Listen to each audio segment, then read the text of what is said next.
दोस्तों, मेरे पास ना एक डीएम बहुत ज़्यादा आता है जिसमें लोग पूछते हैं कि हमें कन्फ्यूज़न रहती है कि हम गारंटीड इन्वेस्टमेंट प्लान्स में जाएं या म्यूचुअल फ़ंड ख़रीदें। तो दोस्तों, आज इस पे ही बात करेंगे, इस टॉपिक पे ही बात करेंगे। ये बड़ा हॉट टॉपिक है आज के टाइम का। नमस्कार दोस्तों, मेरा नाम ऋषभ जैन। मैं आप सबका अपने यूट्यूब चैनल में स्वागत करता हूँ जिसका नाम है इंश्योरेंस करो बाय ऋषभ जैन। दोस्तों, इससे पहले मैं अपनी बात स्टार्ट करूं, उससे पहले मैं आप सबसे रिक्वेस्ट करना चाहता हूं, अगर आप लोगों ने अभी तक मेरा चैनल सब्सक्राइब नहीं किया है तो प्लीज़ सब्सक्राइब कर लीजिए उसको, ताकि आपसे कोई भी वीडियो मिस ना हो पाए। चलिए अब स्टार्ट करते हैं। दोस्तों, आज ना मैं दो स्टोरीज़ आपको सुनाऊंगा। उसमें से एक स्टोरी है और एक जनरल बात है जिसको सुन करके आपके डाउट क्लियर हो जाएंगी कि आपको कब म्यूचुअल फंड में पैसा डालना चाहिए, कब आपको गारंटीड प्लान्स में पैसा डालना चाहिए। दोस्तों, मेरे को एक बात बताओ, अगर आप सब्जी मंडी गए हैं सब्जी लेने, ठीक है, और आपने वहाँ पे टमाटर ख़रीदा, बैंगन खरीदी, केले खरीदे, घिया खरीदा, टिंडे खरीदे, तोरी खरीदी, जो हार्ड सब्जी है, अब आपके पास एक बकेट है जिसमें आप ये सारी सब्जियां डाल रहे हैं, तो आप कैसे प्लेस करेंगे उन सब्जियों को?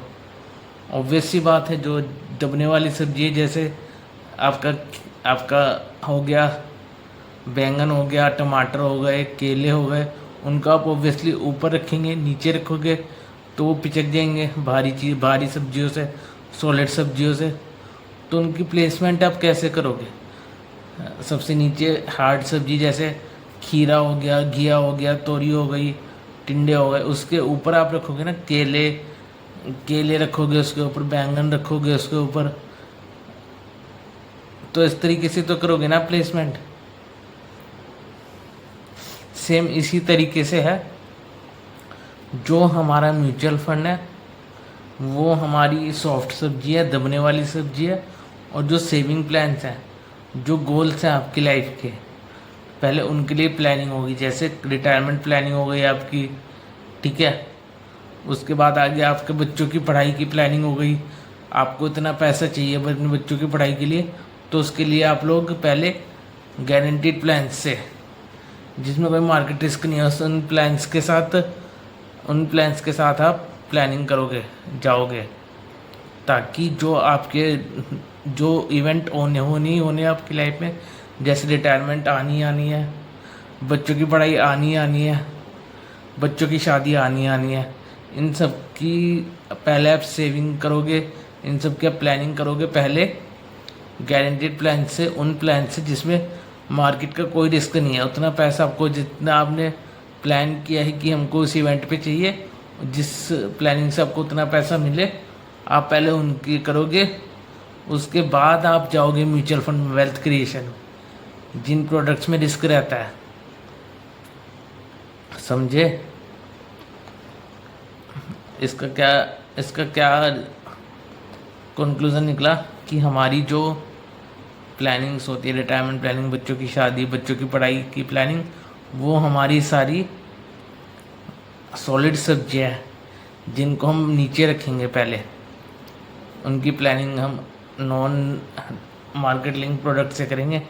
फिर आएगी हमारी वेल्थ क्रिएशन, जो हमारी सॉफ्ट सब्जी है, उसको हम उसके बाद प्लान करेंगे, ठीक है। मैं आशा करता हूँ इस एग्ज़ाम्पल से आपका बिल्कुल क्लियर हो गया होगा। मैं एक बात और करता हूँ जिससे आपको और क्लियर होगा।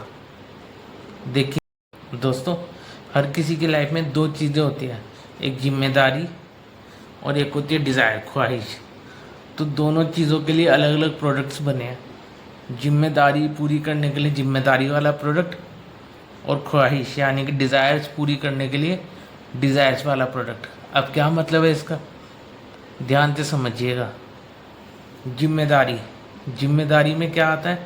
जिम्मेदारी में आती है आपकी रिटायरमेंट प्लानिंग, आपकी स्पाउस की रिटायरमेंट प्लानिंग, आपके बच्चों की पढ़ाई, आपके बच्चों की शादी। तो इन सारी चीज़ों के लिए आप जाएंगे जिम्मेदारी वाले प्रोडक्ट में, जो इन जिम्मेदारियों को पूरा करते हैं। यानी कि ऐसे प्रोडक्ट्स जिनमें रिटर्न्स मिलता है, प्लस कोई भी मार्केट से लिंक नहीं होता, मार्केट का कोई खतरा नहीं है इसमें। जैसे हमारी हो गई पीपीएफ हो गया, एलआईसी हो गई, ईपीएफ हो गया, एफडीज हो गई, ठीक है। इनमें आपका कोई रिस्क नहीं है, कोई इनमें अगर आप पैसा डालते हैं, यूलिप प्लान्स हो गए, इन सारे प्रोडक्ट्स में अगर आप पैसा डालेंगे तो आपको कोई मार्केट के रिस्क का चक्कर नहीं है। आपको जितना पैसा पहले दिन से ही पता होगा कि हमको इस इवेंट पे इतना पैसा मिल जाएगा, आप उसके हिसाब से अपनी प्लान करके चलेंगे अपनी सारी बजट। अब आते हैं ख्वाहिश वाले प्रोडक्ट पे। ख्वाहिश वाले प्रोडक्ट का क्या मतलब हुआ? देखिए, हर इंसान चाहता है कि वो अपनी लाइफ स्टाइल पे भी खर्चा करे, उसकी लाइफ स्टाइल बहुत अच्छी हो, ये उसकी ख्वाहिश है। मतलब कि अगर हमने सोचा है कि हमको वही 40 साल की एज पे एक बड़ा घर लेना है जिसकी कॉस्ट है 10 करोड़ रुपए, लेट से 10 करोड़ रुपए, 15 करोड़ रुपए, कुछ भी हो सकती है। हमने ये सोच के रखा है कि हमको इतने साल की एज पे इतना रुपए का घर लेना ही लेना है। बट अगर आपने पैसे लगाए उसके लिए म्यूचुअल फंड में, और म्यूचुअल फंड थोड़ा डाउन चला गया और आपका ये गोल पूरा ना हो पाया, तो आपकी लाइफ में कुछ खासा फ़र्क पड़ेगा क्या? अगर आप उसको 2-4 साल पोस्टपोन कर देंगे अपना नया घर लेने के लिए, बड़ा घर लेने के लिए, बड़ी गाड़ी लेने के लिए, तो उससे आपकी लाइफ में कोई फ़र्क नहीं पड़ेगा इतना, है ना। बट अगर आपकी रिटायरमेंट, अगर आपको 55 साल पे आपने प्लान किया कि मुझे इतना पैसा चाहिए, तो उतना पैसा चाहिए, उसकी प्लानिंग अगर आपने म्यूचुअल फंड से कर दी और उस टाइम पे आपका म्यूचुअल फंड अच्छे रिटर्न्स नहीं दे रहा, डाउन है, तो आपको हाँ बहुत फ़र्क पड़ सकता है कि भाई रिटायरमेंट है, उसमें पैसे तो चाहिए होते हैं। तो मैं आशा करता हूँ आप समझ रहे होंगे मेरी बात को और चीज़ें क्लियर हो रही होंगी आपको भी थोड़ी थोड़ी। तो इसका कंक्लूज़न क्या निकला? जिम्मेदारी वाले पोर्शन के लिए जिम्मेदारी वाला प्रोडक्ट है। जैसे आपका एलआईसी हो गया, यूलिप प्लान्स हो गए, आपका हो गया एफडीज हो गई, पीपीएफ हो गया, ईपीएफ हो गया, सुकन्या समृद्धि हो गया। ये सारे ऐसे प्रोडक्ट्स हैं जिसमें आपका मार्केट से कोई लेना देना नहीं है। और अब अगर आपको अपने रिटायरमेंट की प्लानिंग करनी है, बच्चों के पढ़ाई की प्लानिंग करनी है, उनकी शादी की प्लानिंग करनी है, तो आप इन प्रोडक्ट से करिए, क्योंकि जिम्मेदारी वाले प्रोडक्ट हैं, इनमें कोई रिस्क नहीं है।